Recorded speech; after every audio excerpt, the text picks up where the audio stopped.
breathe. My blood feels like it's made of magma. My throat burns. My skin, it's like it's being eaten away. Who's there? Who's there? Why are you laughing? Answer me.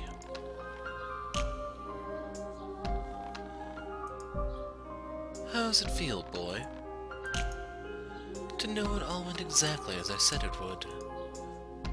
How?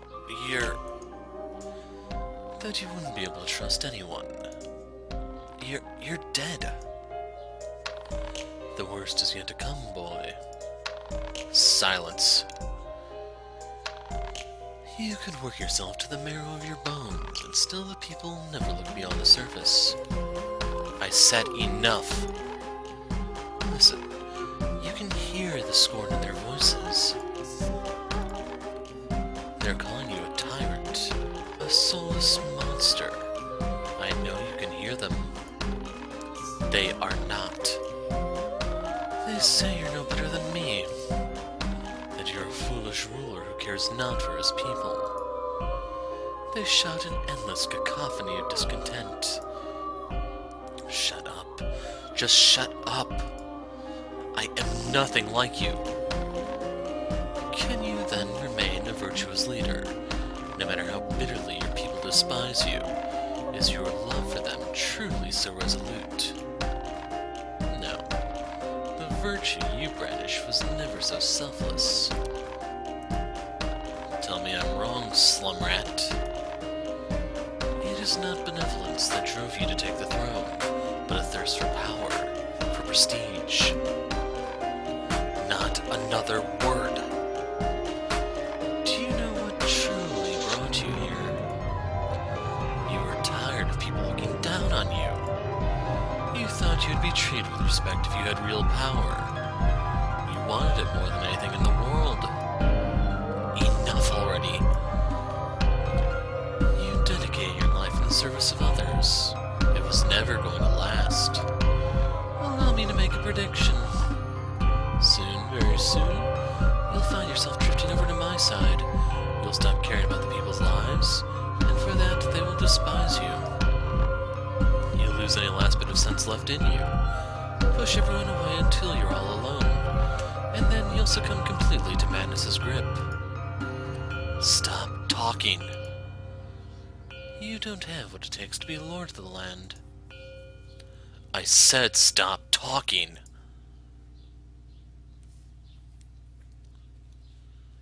The people aren't the only ones who aren't on your side. You have enemies everywhere you look. The nobles don't accept you as one of them. They'll try to drag you off your throne by any means. Your aides and servants will turn on you. And this won't be the last time you writhe in the claws of poison. Again and again and again and again. Never will you stop being the target of others' loathing. Or will you continue to act like some kind of paragon of virtue, never wavering in your faith in others? How long will your benevolence last? In the face of dozens of attempts on your life. Shut your goddamn mouth! It won't be easy, boy. Because you came from the slums, you'll face even more, even greater threats than I. Silence! I bet that just terrifies you. Drains all the hope from your heart. Well, there's an easy solution. Follow in my footsteps and reign with terror. Stop talking.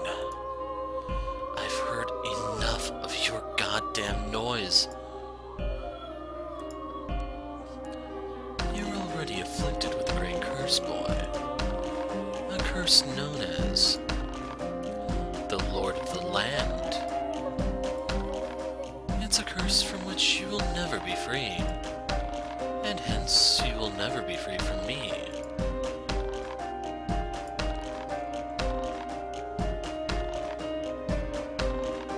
However much you may come to regret taking that throne, you can't give it back now. It's not something you can simply hand off to someone else, nor a duty from which you can simply relieve yourself. That anguish and agony and misery it brings you every day will follow you all the way to your grave. Just stop, damn it. Keep your babbling to yourself, you damn ghost. Go on, try and make me. Cover my mouth, why don't you? You can't do it, can you? You're too weak to defeat even a mere spirit. Shut the hell up. I know precisely what your future holds, boy. You'll sit upon the throne alone, not a single person at your side, and not even death shall free you from your eternal solitude.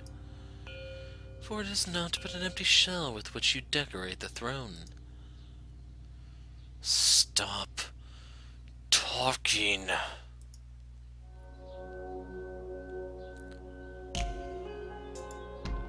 Do you hear that, slum rat? Someone's come for you. The question is, do they act out of genuine concern?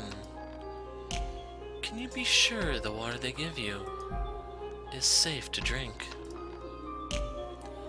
Perhaps they mean to finish you off.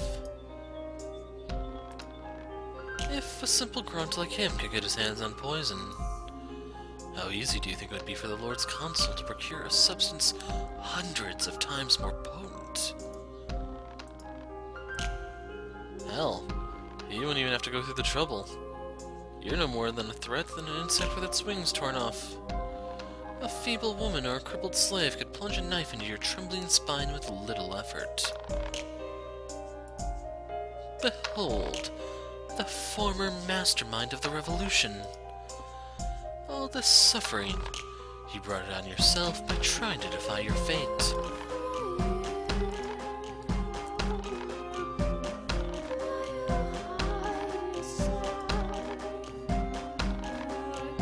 The nightmares continued. Again and again and again they haunted me. Every time I drifted off to sleep, there floated Barnier's severed head, cursing me, mocking me, laughing at me from every direction. As he said I would, I soon began to hear the people as well, endlessly condemning me, deriding me, berating me. I tried to convince myself it was all in my head, but Gratian's words told me otherwise. All my old companions call me Jacopo the betrayer, he had said. I wasn't sure how much time had passed. Was it day? Was it night? Was I sane enough to tell the difference? Was I even still alive? I had no idea. It was always the same refrain every time he appeared. You can't trust anyone. Your friends will all eventually betray you and try to drag you off your throne. Your people have no faith in you. Everyone despises you. I couldn't even tell anymore. Were those Barnier's words? Or were they coming from the depths of my own mind? All I knew for certain was that there was no escaping them, and that they were slowly eating away at my spirit. My breathing was labored, and my entire body felt like it was on a spit being roasted in the eternal flames of hell. And at other times I couldn't stop shivering. I felt like I had been tossed into a frozen river. Doctors, guards, Odilon, I couldn't tell who was who, but there always seemed to be someone standing at my side. The faceless shadows were anything but comforting, though, for Barnier's ghosts constantly reminded me of the threat they posed. I quite certainly wailed like a terrified child. Everyone seemed like a danger. If even Gratian couldn't be trusted, who was to say the doctors weren't sneaking poison into my medicine? Who's to say Odilon didn't plan to silently remove me? I didn't know who I could trust. Or maybe Barnier was right. I couldn't trust anyone. Still he cackled. Still he cursed right by my ear. There isn't a soul left in this world who won't betray you, he whispered, laughing away.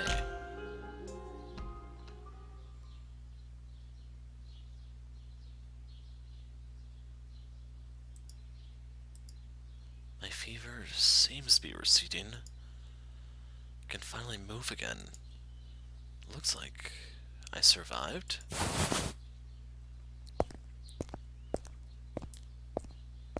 Hey. Hey, is anyone there? Where are you, Odilon? Anyone? Lord Barnier, I'm so glad to see you're feeling well again. Thanks. We've all been worried sick. Lord Barnier? What?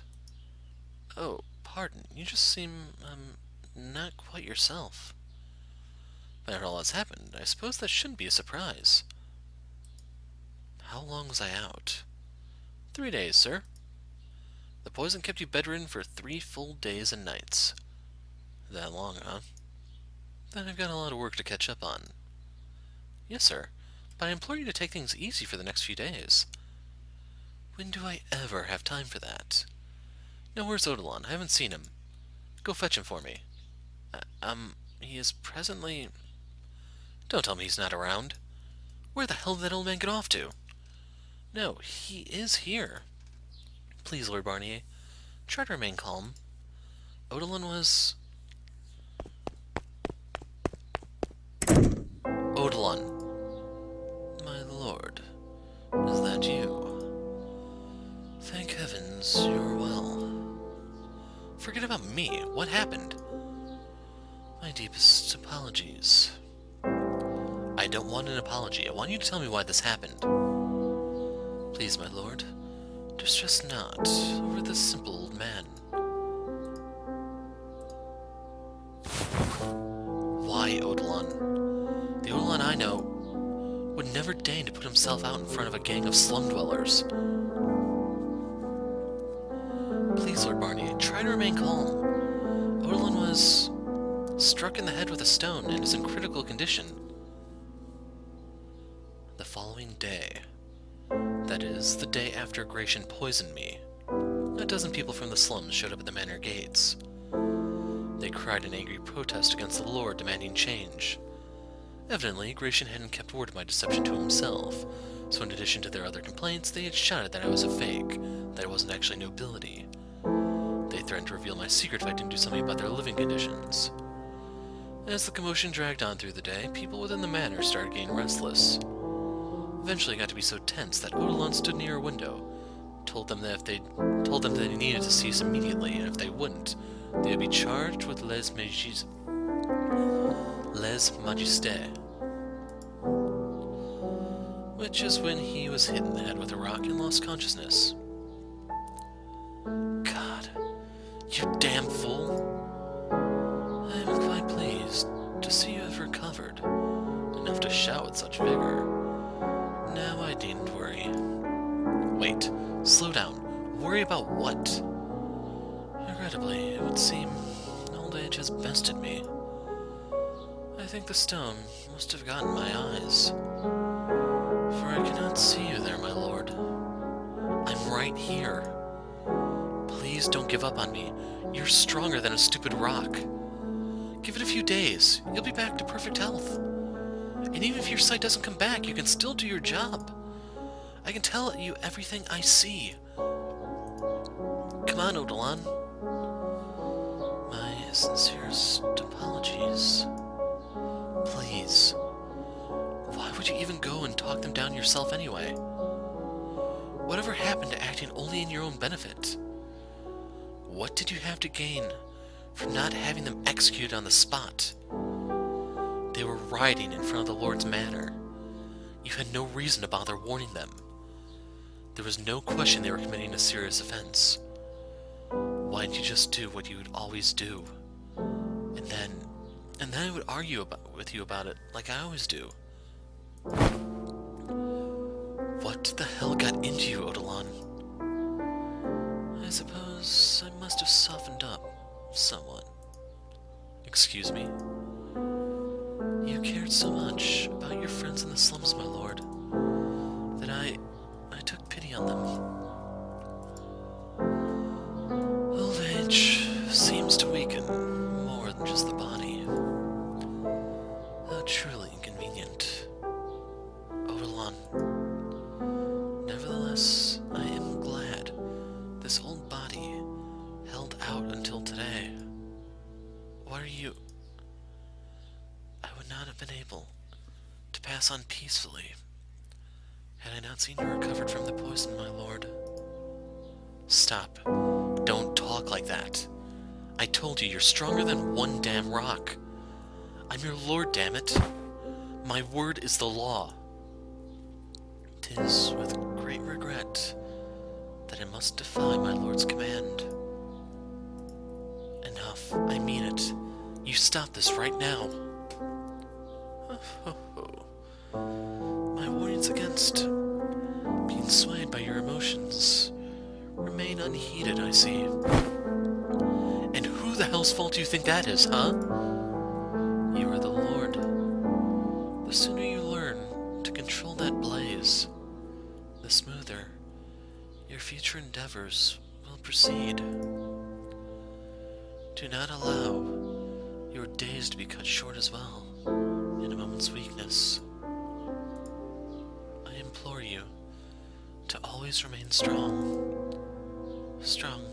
and ever high of heart, so that none may drag you down.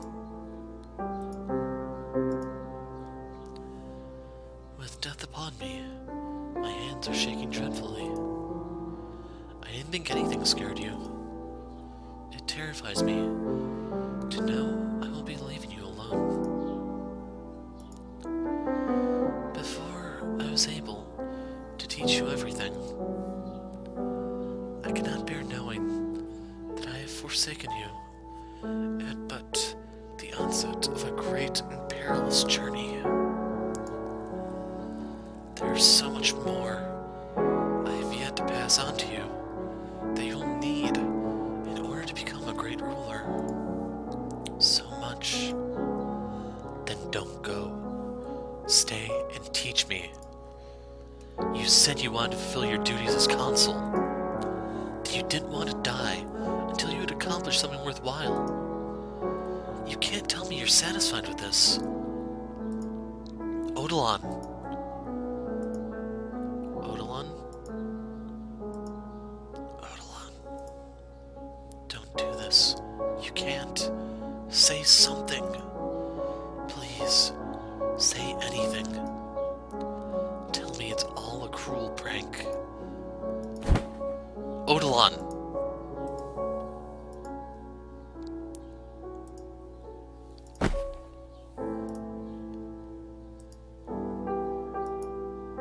Lord Barnier? Odilon is dead.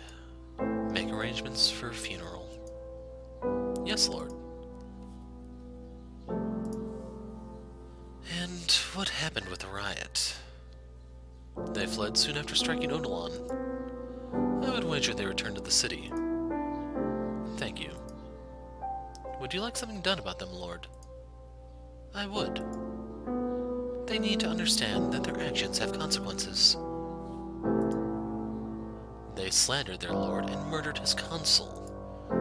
We can't just let them walk away from that, now can we? Then we will have them all arrested and thrown in the dungeon. I said there would be consequences.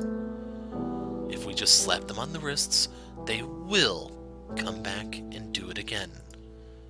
They'll mock me, condescend me, ridicule me, keep making a mess of my home.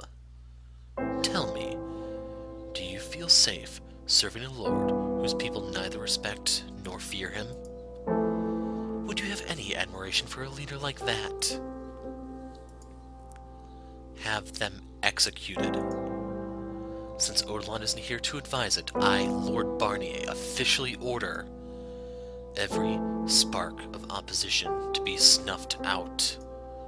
You find every last one of the rats and relieve them of their heads, and then put them them on display in the city square.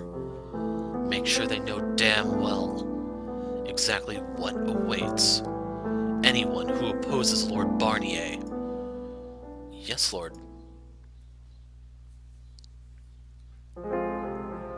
Odolin's blood was on my hands.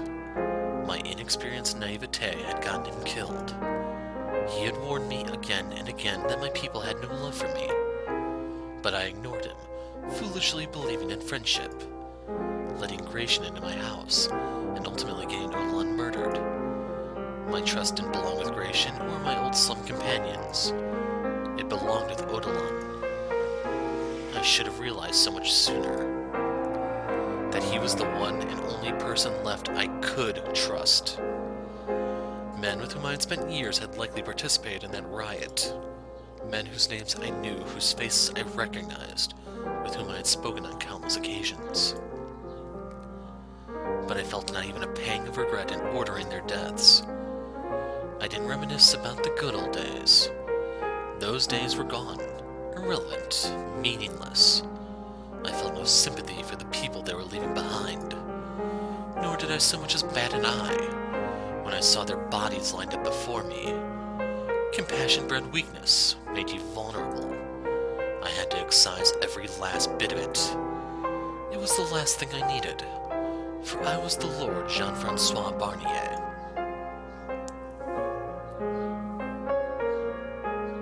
Hey, look at all those heads.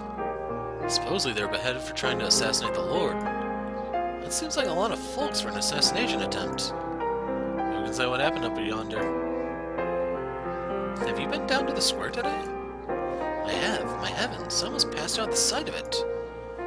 Why are those stupid thugs trying to go after the Lord anyway?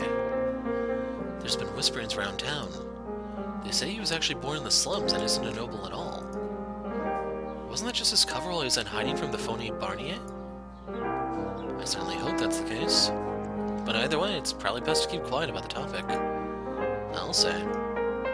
I doubt he'll do anything as bad as the phony, but it still brings back bad memories. And things were getting to be so pleasant too.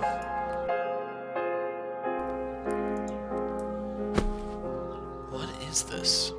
Some kind of sick joke? Fucking Gratian's right at the very front. And the other guys you used to hang out with at the pub. Did you kill them all, Jacopo? You killed all your old friends? Why? What the hell, Jacopo? You would never hurt anyone. What happened to you? You went through hell with these guys. How can you just fucking murder them? Have you really changed that much? You have, Jacopo. You've become a completely different man. No, you're long dead.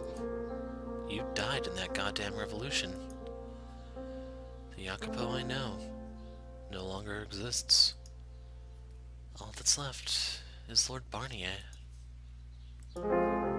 Everyone, they're all gone. You, Morgana, Jaren, Gratian, every last one. What the fuck, man?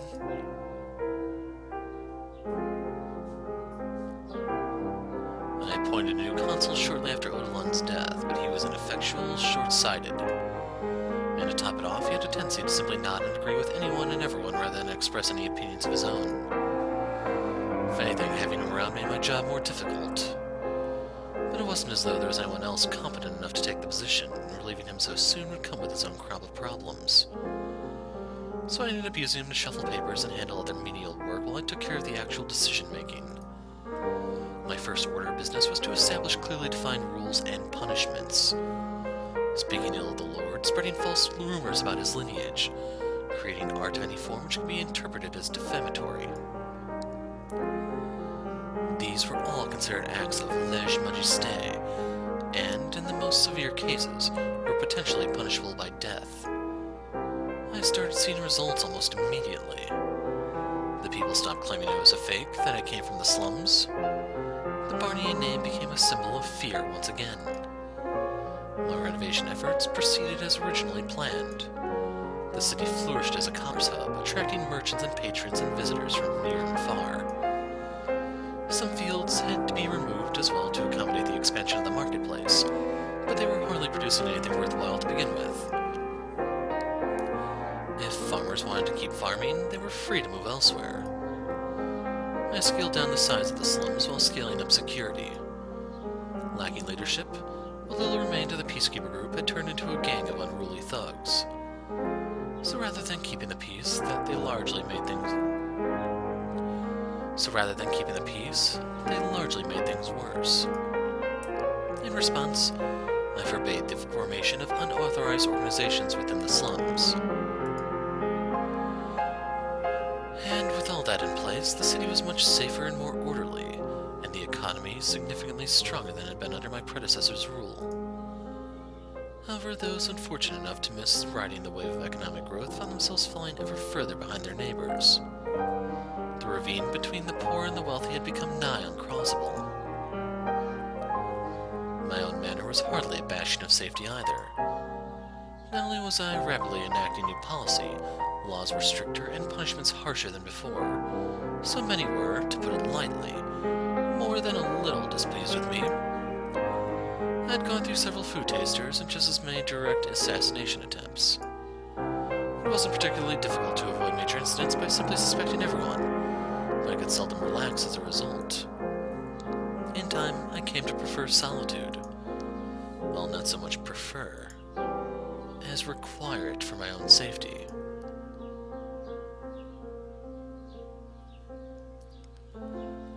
Orland's death left me with more than just solitude, though. The phantom slipped free from my dreams, appearing from my shadow whenever I was alone, laughing endlessly. What did I tell you, boy? You're controlling them with fear just as I did. It's a wonderful feeling, is it not? The look of terror on a man's face is the most exquisite thing in all the world. Silence, you. Stand by the window and listen. You can hear them all the way from the bottom of the hill, bemoaning the great and terrible Lord Barnier. Be quiet. And you know who their cries are about. It's not me any longer. It's you, boy. Shut up, goddammit. Don't fool yourself. You're no better than me. Enough. I said silence, spirit. I am nothing like you. Is that so?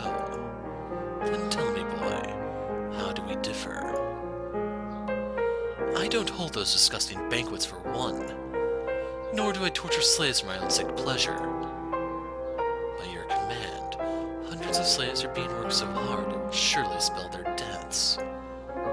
How is that any different than murder or torture? Their deaths are meaningless. They're giving their lives for the good of the city. In your eyes, perhaps. But how many would take your side? You have no idea what you're talking about. If the people were truly satisfied with your rule, you wouldn't be holed up in this room all this time. You have no one you can open up to, no one to offer you companionship. What better proof of your tyrannical ways than your own isolation? Shut your damn mouth, you wretched man. How many times have you been betrayed? Have you found anyone you can trust, after all your old friends proved you couldn't even count on them? Oh, for God's sake, quit babbling already. Solitude will be your constant companion for the rest of your days. And should you let your guard down even for a moment, know that 100 men lie in wait, ready to plunge their blades into your back. Your attendants dream of the day they can sneak poison past your taster. Shut up. Ah, you poor, pathetic child. How much misery and stress have you brought upon yourself because you let your own dreams run amok? Clawing your way up into a world much much, much too big for you. Gone, damn you! My lord, I heard a huge crash. Lord? How many times do I have to tell you to stay out of my chambers? Forgive me, but I was afraid you might be in... I can take care of myself, damn it. Don't make me say it again. Yes, sir.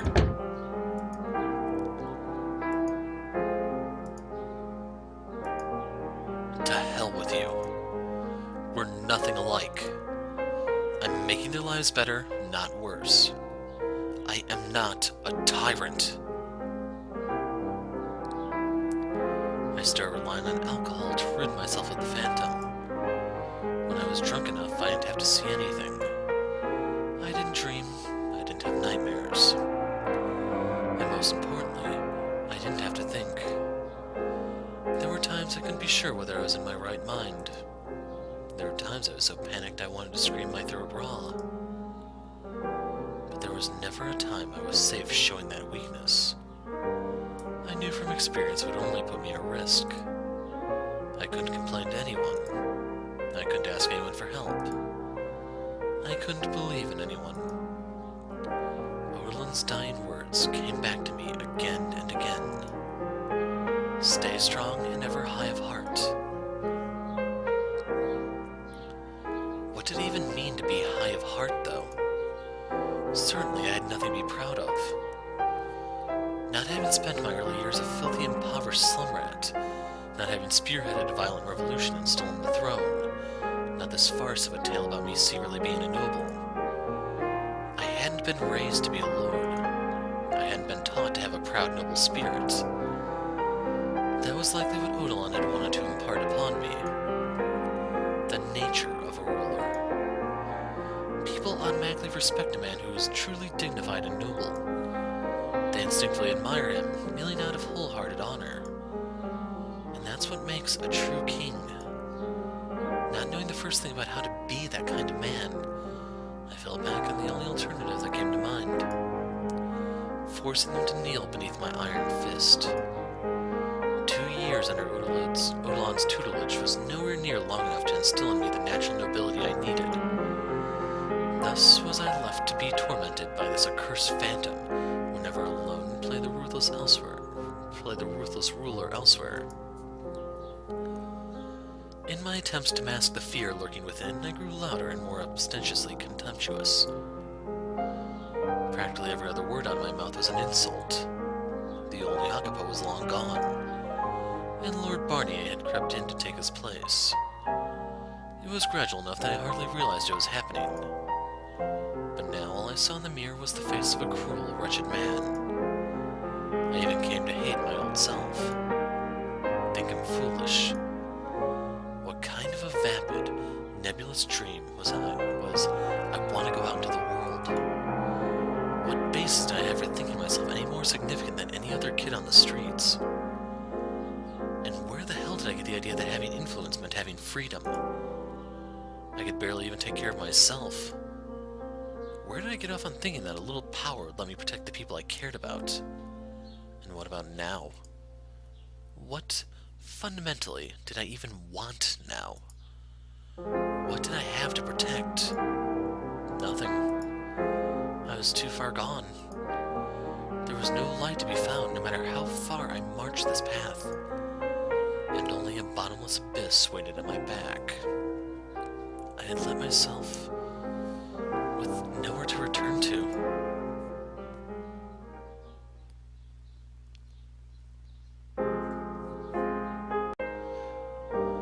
Before I knew it, nearly 4 years had passed since the revolution. By then, not a soul dared to defy my will. I was surrounded by people who supported my every decision.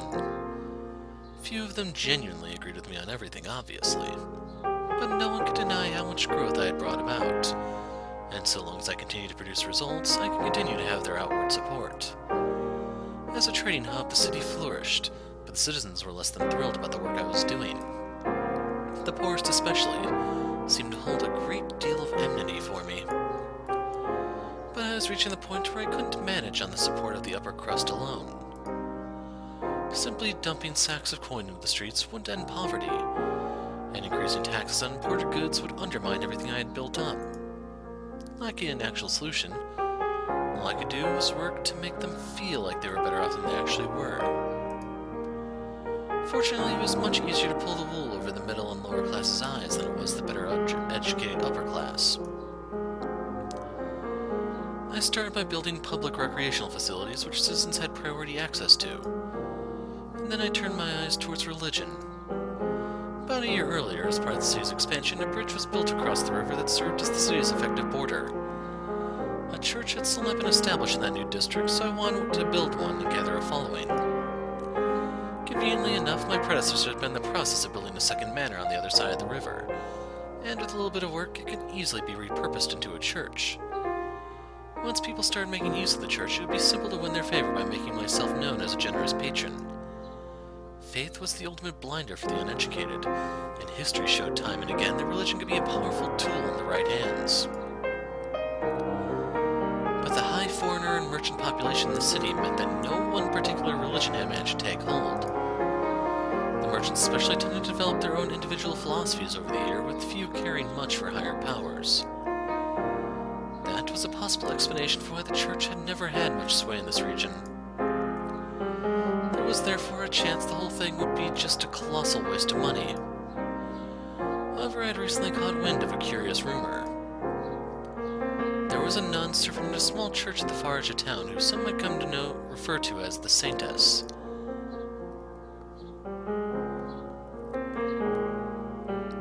Marie, come here, Sister Marie. Oh, what is it? We picked some flowers for you. Take a look, they're so pretty. I thank you. They're beautiful.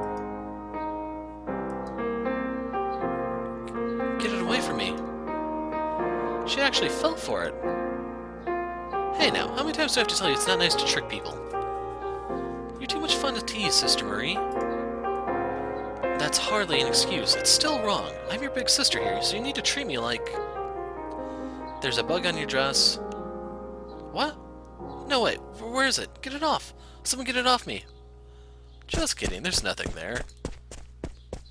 Get back here, you little rascals. So her name's Marie. Not quite what I envisioned of the so-called Saintess. She seeks out orphans to take into her care and offers food for the hungry, shelter for the homeless, and rest for the weary. And where exactly do the funds for that come from? She covers it all herself, supposedly. I highly doubt she has that kind of money just sitting around. Look at the building. It's practically falling apart. Wait a second, I get it. She makes use of all the church's resources to fund her charity. That is correct, my lord. Is she really so foolish as to realize that's unsustainable? The locals are quite fond of her, but the same cannot be said of the priests and other nuns. Her work is causing them great financial stress. I'm not surprised. Shall I summon her? No, don't bother. I've seen more than enough. Yes, my lord. What? You have something to say? No, my lord. I simply find it curious you would take the time to come all the way out here when you have far more important work to attend to. Not that I would ever imply your judgment is anything other than impeccable, my lord. I just thought this Saintess might be someone I knew. Pardon? But I was mistaken. They don't call her the Saintess because she does God's work. They just call her that because she's a damn goody two-shoes. So much for words having actual meaning. Christ. I see. Lord Barnier? It's nothing. I'm heading back now. Yes, sir. Marie, the giant man's here. Come on now, be polite. Good day, Marie. The kids seem to be doing quite well. You have no idea. So well, in fact, that this little hooligan found himself a whole handful of bugs. And goodness, He about scared me out of my skin. A little mischief is a good thing. Their smiles wouldn't be half as bright at any other orphanage. I'm not so sure about that. In any case, here's what I earned this week. No, I keep telling you, that's not necessary. But you do accept tithes, no? Yes, but still. I know it's hardly enough to cover what you need, but please. No, that's not what I mean. It's your money. You should use it for yourself. I have nothing to use it on. You'll put it to much better use than I ever could. Alright, thank you. But try not to work yourself too hard, okay? I promise. Goodness, you really do make a lot in a week. I didn't realize carpentry paid so well. Indeed. I'm fortunate enough to have found good work. Maybe I'll leave the church and take up carpentry myself. Just kidding. You kid, but you would do quite well for yourself. You're strong enough to carry me, at least. That took every last bit of strength I had. Who is that man? Even with all the foreigners we get here, I've never seen anyone who looks like that. He is a frequent visitor to this church, though he does not appear to come for the charity. An Oriental, perhaps? Oriental? My former consul told me of them once. Vagrants from the Far East who supposedly look much like that man. How curious. He may be able to fool the nun, but I know damn well no carpenter in the world makes that much in a week. There's something fishy about him. Look into that man. Tell me anything you find out about him. Yes, Lord Barnier. Now, I'm heading back.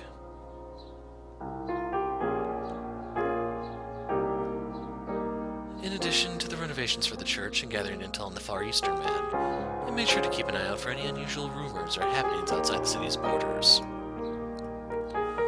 Of all the reports I received, the one that caught my attention was word of a witch who lived by a lake. This lakeside witch supposedly had miraculous powers, allowing her to cure any ailment, and the effect was transmitted through her blood. This wasn't the first time I had heard of the witch. An elderly woman who prepared and sold medicinal herbs, but I hadn't realized she also traded in miracles. Sounded like a bunch of snake oil to me, but she allegedly cured a deathly ill young girl and started to make quite a name for herself. But on top of that, they also said the sound of the first witch's cry had ended a years-long drought in the village where she was born.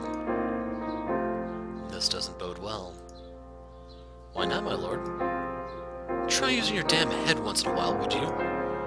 Two competing denominations forming so close together, you don't see how that could lead to all sorts of headaches?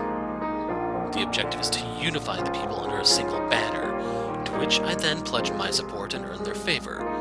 But all that becomes moot if their faith turns towards this witch. The people do love their heroes and miracles, after all. It is quite an attractive proposition, I must say. I'm mocking them, you buffoon. I beg your pardon? The chances of it growing into something actually worth worrying about are slim, but better to snuff the flame out before it spreads than sit back and hope it burns itself out. Shall I deliver an order for her to cease operations, then? That would be best. Actually, no. I'll deal with this personally. You just keep your mouth shut and do exactly as you're ordered. Nothing more, nothing less. Understood? Yes, Lord. To start, summon the man from the church. A few days later, I was staying face-to-face with the man in my audience room. He seemed much less personable in person than when I had seen him with the nun. Stone-faced, cold, and faintly smelled of blood. Not that I could actually smell blood, but there was an animalistic air emanating from him. That much I had expected, though. I knew before summoning him that he was anything but a respectable man. I take it you're the Oriental man who's been buzzing about a church of late. That would be me, yes. What of it? Who do you think you're talking to, you impudent rat? Show some damn respect. Apologies. I'm not very familiar with the local customs or language. Very well, then. You're fortunate I'm such an understanding man. Now, for the reason I called you here. You're the one who killed that cart full of slaves 4 years ago, aren't you? So you know about that. I wasn't actually sure it was you, but now I have confirmation. Since then, one slave of Far Eastern origin has remained unaccounted for. I take it that would be you. That's right. You made one hell of a mess out there. Am I here to be punished? That depends on how our talk goes. If you think I'm going back to being a slave, you're fooling yourself. I don't need any more damn slaves, and I certainly don't want you as one. You're obviously not finding any respectable work being an ex-slave, so I take it you're still in the business of getting your hands dirty, are you not? I assume you're playing cat burglar or something, living off whatever you can swipe for the nearest unlucky bastard. Correct. Isn't it comical, then, that you would choose God's sacred house to stretch your legs in, you filthy dog? I absolutely agree. I thought that would get a reaction out of you, but it seems you've got no bite in you today. Never mind. Let's get down to business. You're going to help me out with a little something I'm working on. Help you with what exactly? Something that's going to make me a lot of money. And if you lend a hand, I'll make sure you're well taken care of. Along with the church you're so fond of, and the nun you've taken a liking to. That nun of yours has made quite the name for herself. Out in the city proper, people have started calling her the Saintess. They're right about that. She is. The commoners love their heroes and saints. They eat that rubbish right up. But saint or not, you simply can't create food from nothing. Her work is causing financial troubles for the church, is it not? It is, yes. If you help me with this, I'm offering you an entirely new church, one where she has complete control to do as she wishes. She'll make it into the biggest church in the city. She'll be able to help even more people, which should surely please her. What would you have me do? Jumping at the first whiff of scraps. You really are a dog, aren't you? I don't like conversations that overstay their welcome. Fair enough. Then let's get to business. Not far from here lives a witch whose blood has the power to cause miracles. Miracle blood? Sounds like a sham to me. You never know. They say the sound of her first cry brought rain to the land where she was born, saving the whole village from drought. And they say her blood has the power to cure any disease. I'll worry about the veracity of the rumors later. Right now, all I want is for you to capture her and bring her to me. Explain something to me, Lord. You said that if I helped you, the nun would be able to save more people than she does now. So how does capturing this witch accomplish that? I'm glad you know how to listen, dog. We'll be turning the blood into a miracle elixir, which she will then distribute to patrons of the church. In exchange for tithes, of course. Selling it, then. Selling isn't quite the right word, but if that's how you want to think of it, by all means. The commoner's beloved saintess handing out an all-powerful miracle medicine. They'll lap it up. And in turn, you'll make a fortune. Exactly, money I can use to support her church. It'll be a boon to the city's economy as well. A single witch's freedom is all it'll cost for everyone here to come out happy.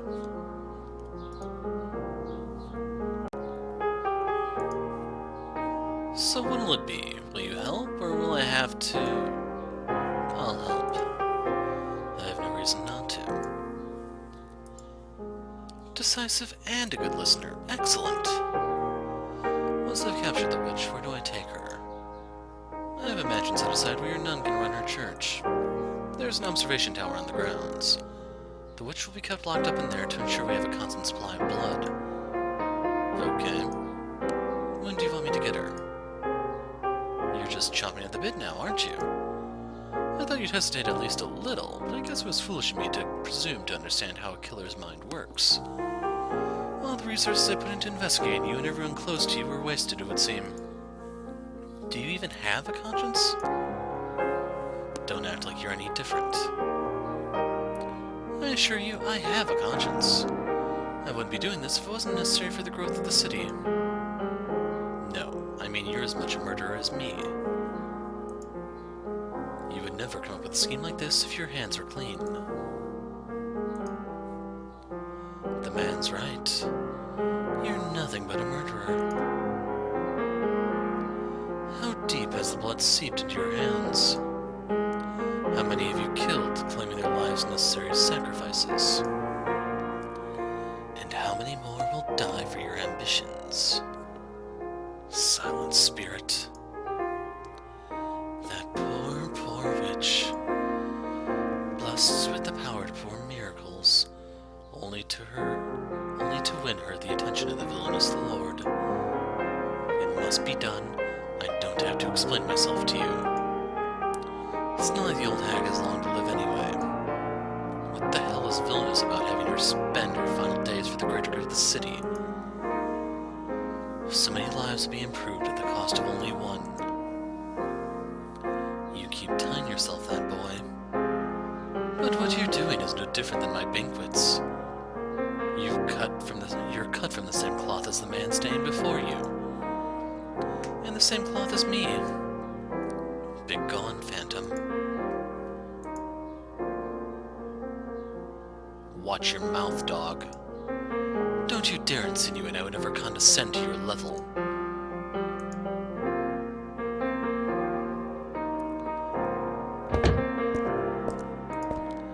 Damn it. That's the first time he's shown up with someone else around. At least you behaved yourself today. I'm pretty sure you're smarter than most people I deal with. And you won't betray me either. Who knows how much longer you'll live, though. Stay. Don't touch it until I say so. Oh, quit pouting at me like that. You're the Lord's dog. Stand tall and proud. Alright, here you are. Drink up. Looks like it's safe. I swear. So much work just to get myself a damn drink of water.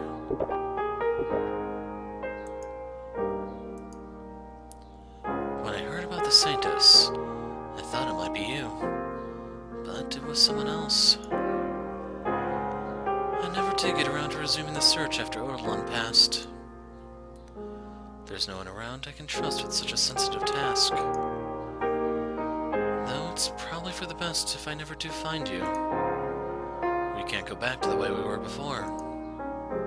Not that there's much chance you're even still alive. If, by some strange chance, you are still alive, what would you think of the man I've become? Several days later than originally planned, the Far Eastern man finally arrived at the mansion. I had arranged to meet with him on the uppermost level of the observation tower on the church grounds.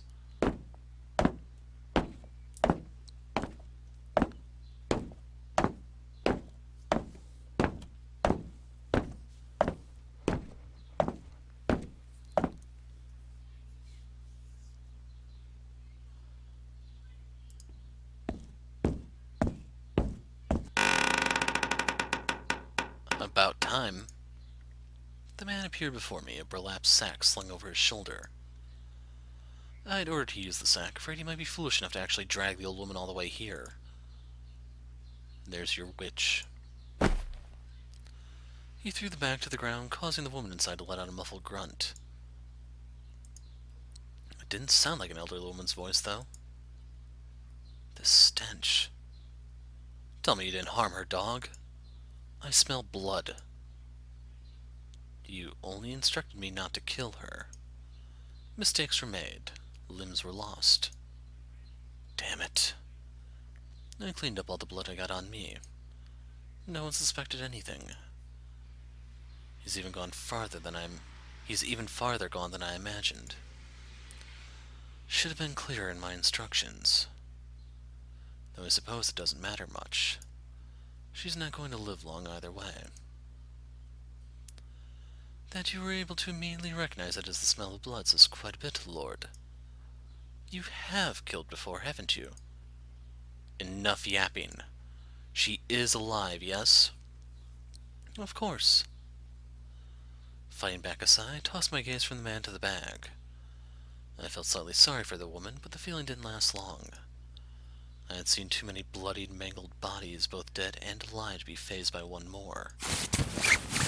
He crouched down to untie the bag. And a young girl came tumbling free.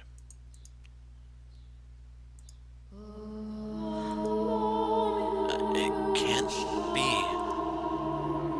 As soon as I saw her, I knew exactly who the girl was. It had been 4 years, but no length of time could wipe my memory of those patches on her face, or those breathtaking golden eyes. But why? How?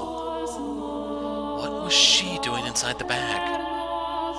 Why had I ordered her captured? How? How could I have done that? Morgana. She was pale as death, shaking visibly. Confusion seized me. A cloud of swirling darkness formed before my eyes. The first thought that came to mind was that he had gotten the wrong person. I had only ordered her captured because I thought the witch by the lake was an old woman. If I had known she was a young girl, let alone her, I would have never given the command. But those thoughts led nowhere. I was simply trying to avoid facing reality, trying to place the blame on anyone but myself. I couldn't take back what had already been done. I couldn't change it. There she was, the girl who had once won my affection, lying in a ball on the cold stone with an arm missing. It didn't matter how we had gotten here, or what I had felt about her. There was no fixing what I had done. She looked up at me, at the source of the muttering above her. Her eyes were opened almost frighteningly wide, and they wandered aimlessly, unfocused to the point I wasn't sure if she was seeing anything at all. I felt a tinge of madness in her. Is that you?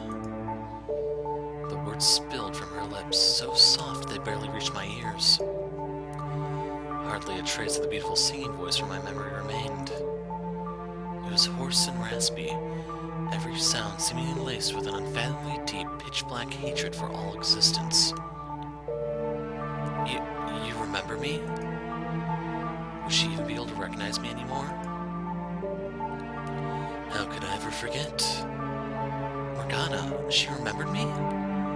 The days we spent together? What kind of person I had been? The boy who had refused to give up putting ointment on her face? All our friends. Those horribly unromantic encounters at the graveyard. Her taking shots at me and me taking shots at her. Did she really remember? All the time we had shared? How could I ever forget? All the pain and humiliation you put me through. How could I ever forget the blood sabbats you loved so to hold? What was she talking about? Haven't had enough, have you? Leaving scars on every inch of my body wasn't enough for you. You haven't had your fill of my blood. I couldn't even begin to process the words I was hearing. They were little more than angry, meaningless shouts crashing into me. What the hell was she saying? Did she think I was someone else? Did she think I was him? That I was Barnier? No, Morgana. That wasn't me. I wasn't the man who had caused you so much agony. Look at the girl. You would claim you haven't caused her pain. You are the man who bound me, cut me up, called me a witch, and then tried to kill me. I haven't forgotten you for even a moment. No, I was the man who rescued you from him, I wanted to shout. But I couldn't gather the strength to force up a single word. Only gasps of air came from my lips. It was like I'd been robbed of my voice. I don't care how much my father preaches forgiveness. That's the one thing you'll never get from me. I despise you with all my soul. I revile you with every fiber of my being. For every scar you gave me, I give you a lifetime of hatred. No, Morgana. When I finally managed to produce a sound, it was barely more audible than a whisper. In a frenzy, I made to reach out for her, when I noticed the pair of narrow eyes glaring at me. I was not aware you knew the witch, my lord. Huh? Know her? I don't just know her. She's Morgana. She's the girl This man, the Lord, he destroyed me, mind and body. No. She's not wrong. That was another man. You have become that man to her. I am not Barnier. Do you hear yourself, boy? You're the rightful heir to the Barnier name, are you not? That's what you said when you stole the throne from me. This man ruined my life. How will you respond, boy? Will you say it wasn't you? Can you say it wasn't you? How will you convince her? She's clearly not in her right mind. Would she even understand it if you revealed the truth? Can you do that knowing it won't make it through to her? Will you tell her you're nothing more than a slum rat, a usurper, that you deceived your way into power, that everything you built up over these years was all a lie, that you killed your former friends for nothing, that Urlan died for nothing, that you endured betrayal after betrayal for nothing? Do you even have the spine to say it, boy? All the sacrifices you made, all the pain you suffered to make it here, could all crumbling down the moment you do.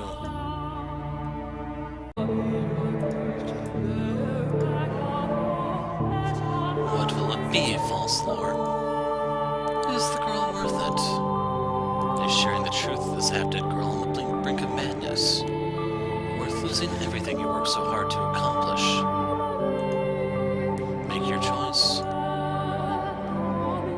What's the matter, Lord?